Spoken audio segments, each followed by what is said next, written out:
पटना में हुए एक अहम मुलाकात ने बिहार की राजनीति को एक बार फिर चर्चा में ला दिया है। बिहार विधानसभा चुनाव पास है, कई तरह की चर्चाएं चल रही हैं। केंद्रीय मंत्री और लोक जनशक्ति पार्टी के अध्यक्ष चिराग पासवान ने गृह मंत्री अमित शाह से मुलाकात की और बिहार विधानसभा चुनाव को लेकर विस्तृत बातचीत की। इस मुलाकात के बाद चिराग पासवान ने मीडिया से बात करते हुए कहा कि बिहार में एनडीए पूरी तरह से एकजुट है, जबकि महागठबंधन पूरी तरह से कंफ्यूज यानी उलझन में है। उन्होंने कहा कि एनडीए का हर दल एक दूसरे का सम्मान करता है और मिलकर काम करता है, जबकि महागठबंधन के नेताओं के बीच तालमेल की कमी साफ साफ नजर आती है और सब कुछ साफ साफ दिखता है। चिराग ने कहा कि बिहार चुनाव में एनडीए का एजेंडा बिल्कुल साफ है। यह चुनाव सिर्फ और सिर्फ विकास के मुद्दे पर लड़ा जाएगा। जनता अब जाति और धर्म की राजनीति से ऊपर उठ चुकी है और अब सिर्फ उन नेताओं को मौका देना चाहती है जो उनके जीवन में वास्तविक बदलाव ला सकते हैं।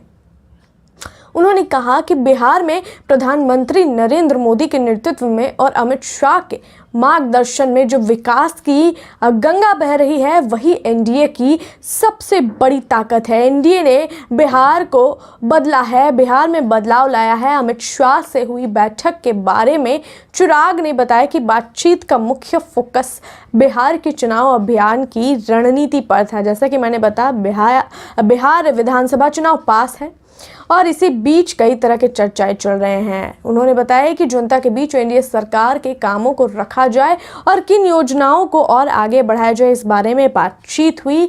चिराग ने कहा कि केंद्र सरकार ने बिहार के लिए जो योजनाएं दी हैं, उन्हें राज्य में बड़े पैमाने पर रोजगार, सड़क, शिक्षा और स्वास्थ्य के क्षेत्र में उनसे सुधार हुआ है। इन उपलब्धियों को घर घर तक पहुंचाना एनडीए का लक्ष्य है। चिराग पासवान ने यह भी कहा कि एनडीए का लक्ष्य इस बार 100% स्ट्राइक रेट हासिल करना है, यानी हर सीट पर जीत दर्ज करना। उन्होंने विश्वास जताया कि जनता उनके काम और उनके नेतृत्व में पूरा भरोसा रखती है।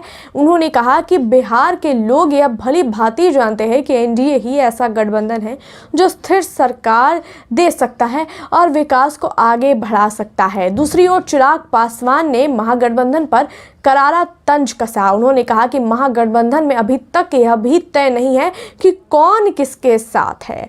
कभी कोई नेता नाराज हो जाता है तो कोई दल बाहर निकलने की धमकी देता है। एक दूसरे पर आरोप प्रत्यारोप की राजनीति वहां आम बात बन चुकी है। चिराग ने साफ साफ तंज कसा कि महागठबंधन के नेता जनता के सामने कोई ठोस एजेंडा नहीं रख पा रहे हैं। वे सिर्फ सत्ता पाने की दौड़ में है, जबकि जनता की समस्याओं से उनका कोई लेना देना नहीं है। अब देखना दिलचस्प है कि महागठबंधन की इस पर क्या कुछ प्रतिक्रिया आती है।